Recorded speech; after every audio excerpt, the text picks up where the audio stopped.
Ouvimos agora um diálogo entre um doutor da lei, portanto um teólogo, com Jesus, que pergunta para o experimentar: o que eu devo fazer para possuir a vida eterna? Era uma pergunta tão simples que Jesus não responde, simplesmente volta com outra pergunta e diz o que é que está escrito. Na verdade, dizia, um doutor da lei deveria saber disso. E ele então responde 2 mandamentos tirados do Antigo Testamento: amarás ao Senhor teu Deus de todo o teu coração, de todo o teu espírito, de toda a tua mente, e amarás a teu próximo como a ti mesmo. E a resposta de Jesus foi muito simples: faze isto e viverás. Terás a vida, não só aqui, mas a vida eterna. Nisto se resume toda a lei, ele vai dizer em outro momento, no amor de Deus e no amor do próximo como a nós mesmos. E a pergunta que se faz é esta: amar pode ser objeto de uma ordem? Pode ser um mandato? O amor deve ser algo tão espontâneo e fruto realmente do próprio desejo do ser humano? Como dizia São João Paulo II, o homem não pode viver sem amor. E por que então Jesus Cristo coloca o amor como mandato? Será que é realmente um mandato? Bom, se Cristo colocou, é. Mas que tipo de mandato é esse? Por que nós precisamos amar? Qual é a fundamentação do amor? Como deve ser o amor? Santo Agostinho diz: ama e faze o que queres. E coloca 3 amores: o amor de Deus, o amor de si mesmo e o amor do próximo. Mas qual é o fundamento desse amor? Sobre esses pontos gostaria de meditar com vocês hoje, nesta prática, nesta homilia. Amarás ao Senhor teu Deus. São João diz: Deus caritas est. Deus é caridade. Modernamente diríamos: Deus é amor. Que é um tipo de caridade, um nível da caridade. Deus é amor. E quem ama permanece em Deus, diz São João. Deus, o amor em Deus, o amor se confunde com o próprio ser em Deus. O Pai que ama o Filho que ama o Pai, e o amor do Pai é o Espírito Santo. E esse amor em Deus é um amor ad intra, ou seja, dentro de Deus. Mas o amor da Trindade, né? Mas todo amor, ele tende a se expandir, tende a sair de si mesmo, tende a ir para fora e se projetar. Senão não é um verdadeiro amor. Como Deus é amor, e nessa projeção do amor, nessa expansão do amor, Deus então criou todas as coisas. Todas as obras criadas são expressões desse amor. As criaturas expressam esse amor por elas mesmas. Acabamos de ouvir na entrada: Laudate Domino, omnes gentes, louvai todos os povos, louvai todas as criaturas o amor de Deus. Na verdade, em cada obra criada está uma expressão deste amor. Nas estrelas, na lua, na terra, cada criatura é única. Não existe uma folha de uma árvore igual a outra. Não existe uma gota de orvalho igual a outra. Não existe uma flor igual a outra. Uma estrela igual a outra. Todas são diferentes, porque cada uma expressa pela sua própria existência este amor criador de Deus. Mas são criaturas irracionais. Deus fez os anjos como puros espíritos, e que os criou para a sua glória e seu serviço, e fez o homem. à sua imagem e semelhança. E Deus nos criou exatamente por amor. Antes de nos criar, criou todo o universo, toda essa casa comum, como dizem hoje, toda essa maravilha dessa obra, mas o homem é a imagem e semelhança de Deus, que Deus criou por si mesmo, e o homem como expressão desse amor dele, capaz de conhecer, capaz de amar, capaz de servir, capaz de escolher, deu inteligência, deu uma vontade livre. O homem é uma criatura especial, e é um objeto especial do amor de Deus, e expressa esse amor. Deus não só criou o homem e o deixou livre, no sentido, e o abandonou, embora nós sejamos livres das nossas ações, mas Deus não nos abandonou, continua nos conservando. Mesmo depois do pecado, Deus continuou cuidando da humanidade, continuou deixando o sol nascer, continuou deixando a chuva vir. Deus providência, Deus o cuidador de todas as coisas. E tudo isso Ele fez por quê? Porque Ele é amor. E fez como expressões desse amor. Mesmo quando o homem cai, Deus continua procurando. Nós pegamos a história da salvação, a revelação, seja a primitiva, a revelação a Adão, a Noé, aos nossos patriarcas, a revelação patriarcal, depois a revelação mosaica de Moisés, da lei, até os profetas, depois a revelação que o próprio Deus faz mandando o seu Filho, e tudo isso por amor. Deus procura. E chega na plenitude dos tempos, Ele se faz homem, como um pastor que vai em busca da ovelha perdida, um pai que quer acolher o filho que caiu no pecado, uma mulher que procura uma moeda perdida. Enfim, Deus vem atrás de nós, vem nos procurar para nos acolher, porque Ele nos ama. E expressa o seu amor de diversas maneiras. Acolhe, cuida, cura, mas vai além.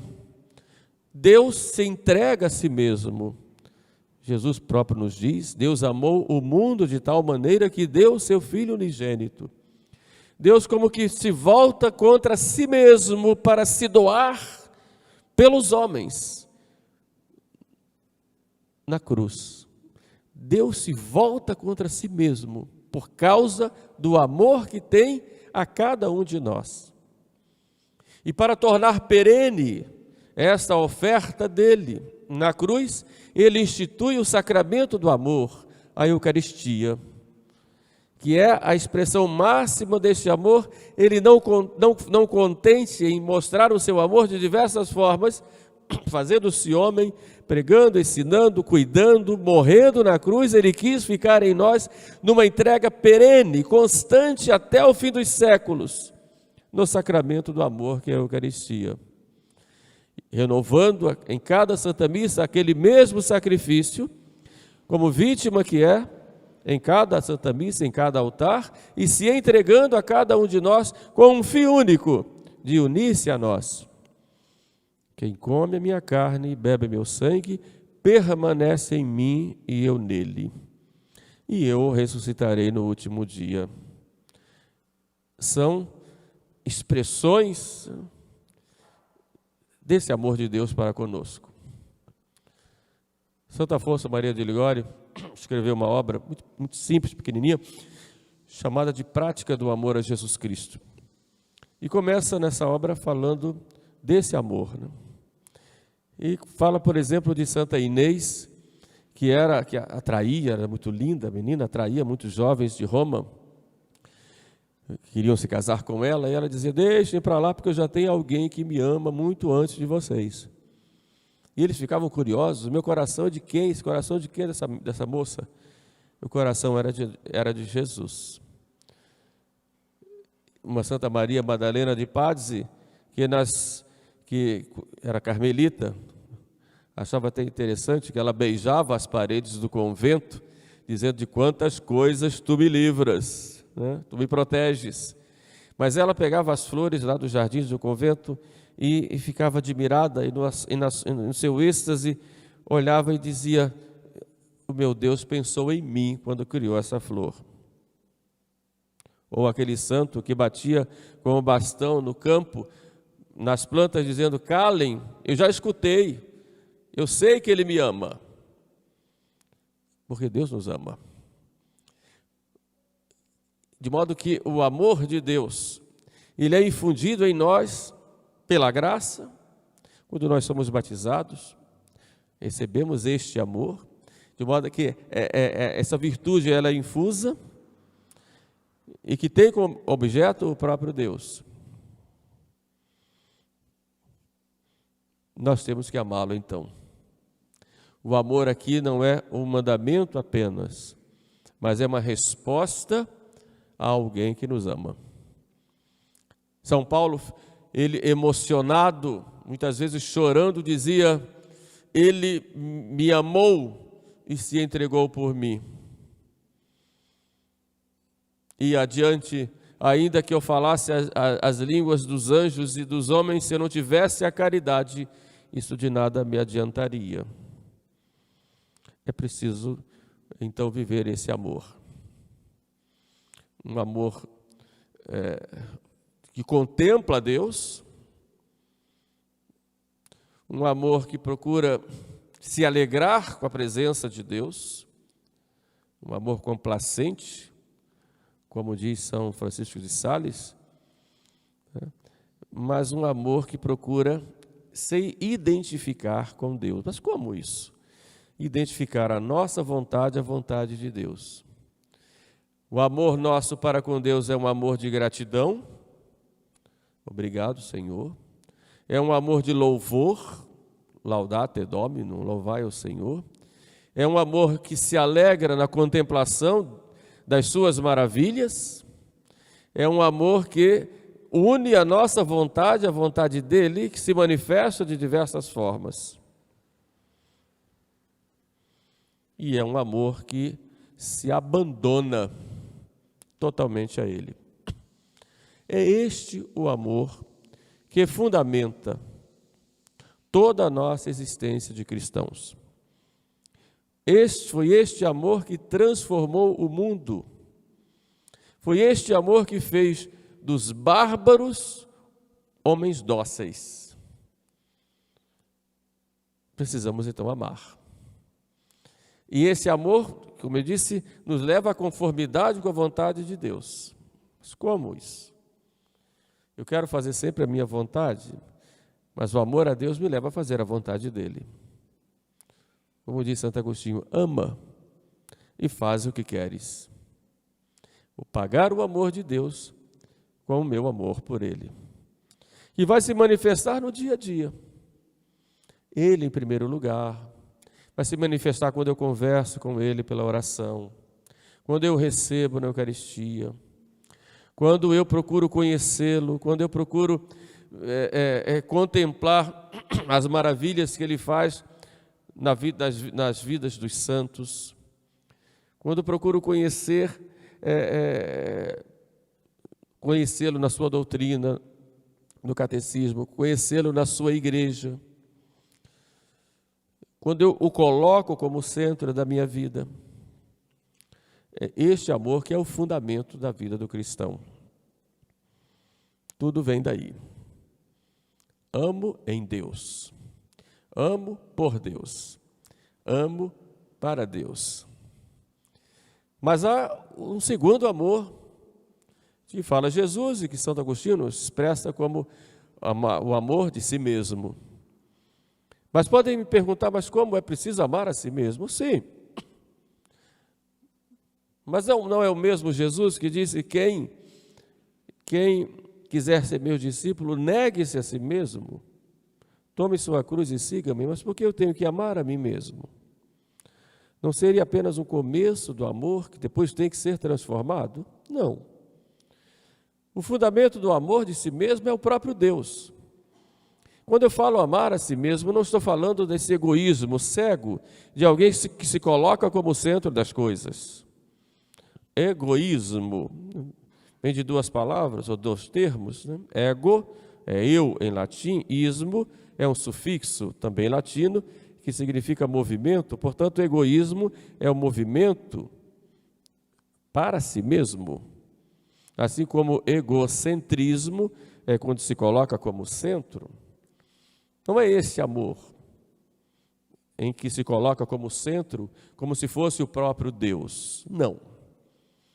Esse amor de que fala nosso Senhor a si mesmo é um amor fundamentado em Deus.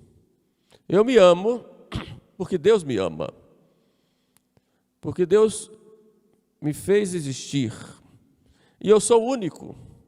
E eu sou um objeto único do amor de Deus, como cada pessoa é. Por isso eu me amo, porque Deus me ama. E eu tenho que amar tudo aquilo que Deus ama. Eu me amo porque eu sou morada da Santíssima Trindade. Porque eu sou predestinado à glória. Porque sou filho de Deus. Porque sou filho da igreja, membro do corpo místico de Cristo. Então eu tenho que me amar. Não como centro de todas as coisas, mas porque Deus me ama. Então eu tenho que cuidar de mim, em Deus. Ele em primeiro lugar. E vou cuidar da minha vida natural, cuidar da minha saúde, do meu corpo, me vestir, me proteger, cuidar da minha vida natural, mas cuidar da minha vida sobrenatural principalmente, das virtudes, de evitar o pecado. Mas quando eu tiver que fazer penitência, eu estou ofendendo ao meu corpo? Não, estou regrando o corpo, que está revoltado contra a alma. Então faço uma penitência, não para me vingar do meu corpo como se fosse meu inimigo, mas o meu corpo como morada da minha alma. Esse corpo que também vai ressuscitar no último dia e vai também para o céu, como companheiro da alma. Então tenho que cuidar. Não para endeusar o corpo, como se faz hoje na sociedade, em que o corpo se torna uma espécie de Deus, mais o corpo do que a alma, claro que não. Mas eu tenho que cuidar do meu corpo. E cuidar, evidentemente, da minha alma. E buscar cuidar da vida sobrenatural pela oração, pelos sacramentos, pela prática das virtudes. Amar ao próximo como a si mesmo. Então, a partir desse amor de Deus, que vai a mim mesmo por causa de Deus, então eu vou agora, com esse amor, fazer o que a Trindade faz, expandir, sair de mim mesmo e ir para o próximo. Notem bem, imbuído do amor de Deus, cheio desse amor, esse amor se projeta à destra, para fora, no amor do próximo. E por que amo o próximo? Pelos mesmos motivos, e mais ainda. Primeiro, porque o próximo é a imagem e semelhança de Deus. E próximo é qualquer pessoa que não seja eu. Eu sou o próximo dele e ele é meu próximo. Porque cada um é imagem e semelhança de Deus. Porque nós somos todos irmãos, membros da família humana. Porque Deus é Pai de todos, somos todos irmãos. Sobretudo, nós cristãos somos mais irmãos ainda, porque somos irmãos pela graça. Somos irmãos de todos os homens pela natureza, mas somos irmãos como cristãos pela graça, porque somos filhos de Deus. E este amor deve ser um amor afetivo e um amor efetivo. O que é isso, né? Um amor afetivo quer dizer aquele amor complacente, que contempla o irmão e se alegra com a presença do irmão. Mas também um amor beneficente, ou seja, que quer ver o bem do irmão. Um amor que não quer prejudicar o irmão, que não quer que ele se perca, nem no seu corpo, nem na sua alma. Um amor que procura cuidar do irmão. Um amor afetivo e um amor efetivo. Qual é a diferença dos dois? Olhemos na parábola que acabamos de ouvir do bom samaritano. Aquele sacerdote e aquele levita olharam o homem caído, certamente ficaram admirados, um homem caído.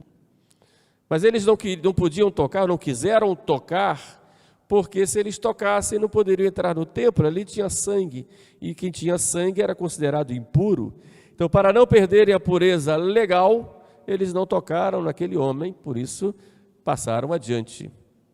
Foram complacentes, foram afetuosos, digamos assim, só que não tiveram amor efetivo, ou seja, não cuidaram do irmão.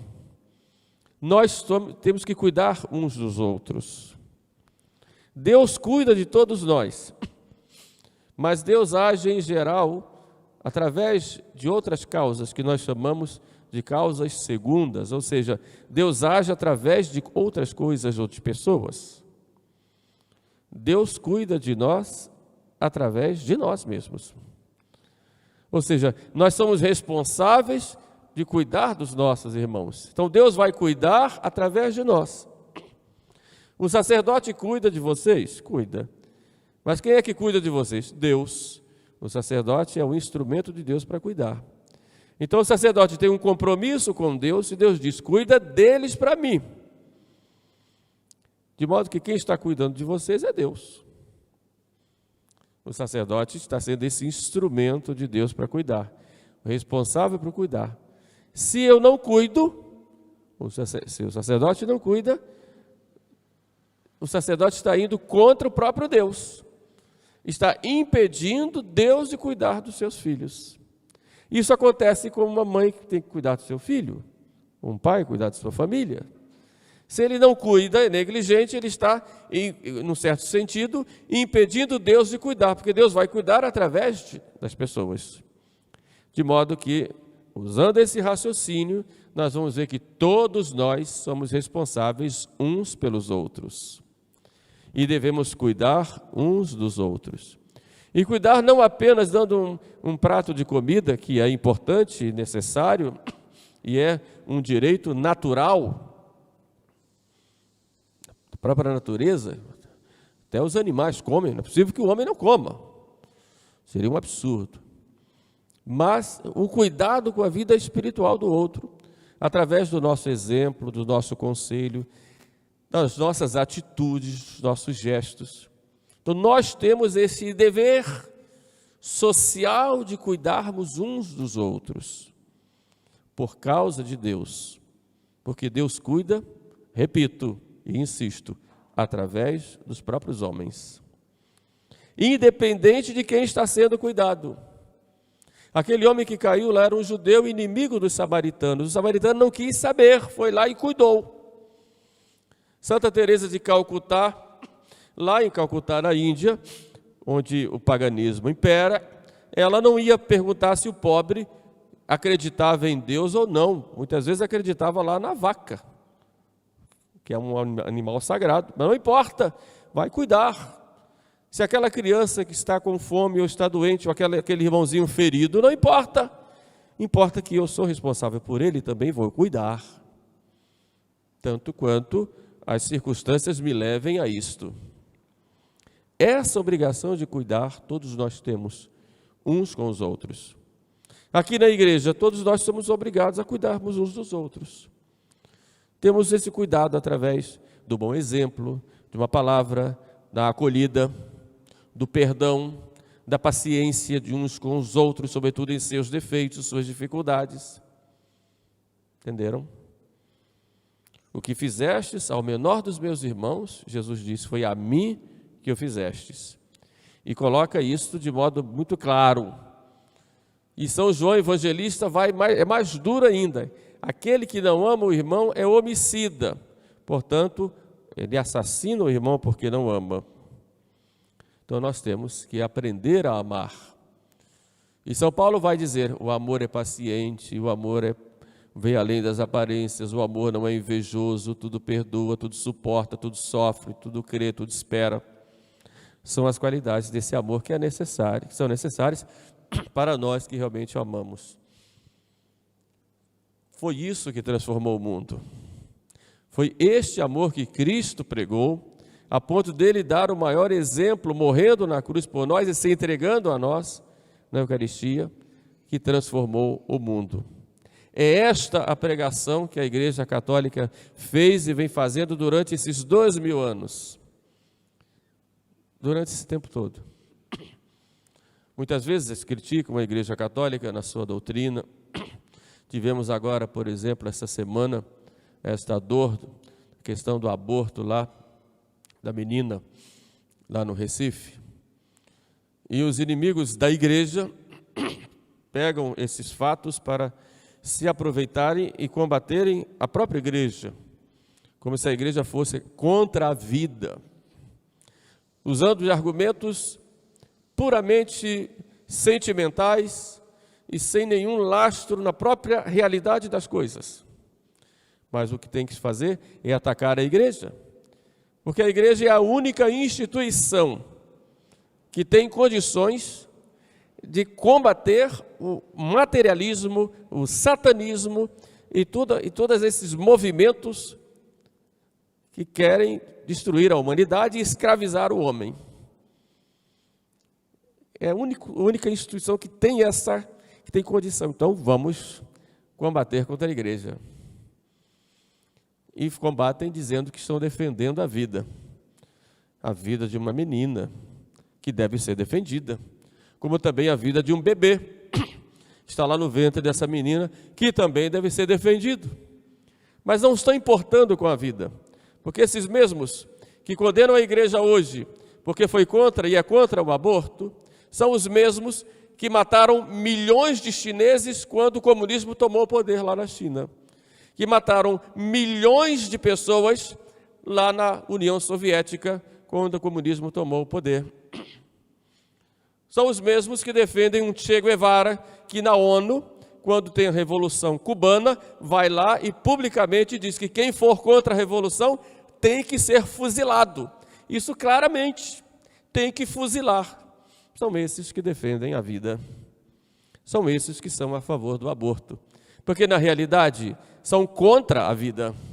O ser humano não tem valor algum. Hoje, os animais estão tendo mais valor do que os próprios seres humanos. Vá fazer isso com um ovo da tartaruga marinha. Você vai ser condenado. Mas vai fazer isso com um bebê que está no ventre da mãe. Não importa como foi concebido, está ali. Madre Teresa de Calcutá, por exemplo, um dos primeiros bebês que ela pegou no lixo. A mãe teve e jogou no lixo. E ela escutou um barulhinho, foi lá e pegava a criança e sacudia, fazia respiração para ver se a criança voltava. E a criança voltou. Não importa. O ser humano não é um lixo, é imagem e semelhança de Deus. Mas porque se odeia a Deus, odeia-se também a imagem dele, que é a expressão desse amor. Porque o ser humano se torna pior do que os animais. Tem que escravizar, tem que dominar. E domina destruindo todo o sentido de vida no ser humano. Mas o que Jesus prega é exatamente o contrário, o amor. O amor em todas as dimensões, que se fundamenta, aqui eu concluo, no amor de Deus. Não existe amor sem Deus, porque Deus é amor. Sem Deus não é amor, é filantropia, é autocomplacência, anestésico de consciência, ou qualquer nome que se dê. Não amor. Porque o amor vai encontrar um fundamento em Deus, mesmo que a pessoa nem saiba disso. Porque o amor é uma semente que Deus coloca no coração de cada ser humano e que precisa brotar e crescer. E nós, como cristãos, temos esta graça de conhecer e vivenciar esse amor na nossa igreja. Vamos então aproveitar disso e amar. E nada, como diz São Paulo, pode nos separar desse amor. Nem a morte, nem o sofrimento, nem a perseguição, nem a humilhação, nem a prisão, nem a fome, nada pode nos separar do amor de Cristo. Peçamos, pois, a Nossa Senhora, que é a mãe do amor formoso, como ela diz, como o livro da sabedoria diz, que se aplica a Maria, que ela nos dê a graça de amar e viver esse amor a Deus e ao próximo como a nós mesmos. Louvado seja nosso Senhor Jesus Cristo. Para sempre seja louvado.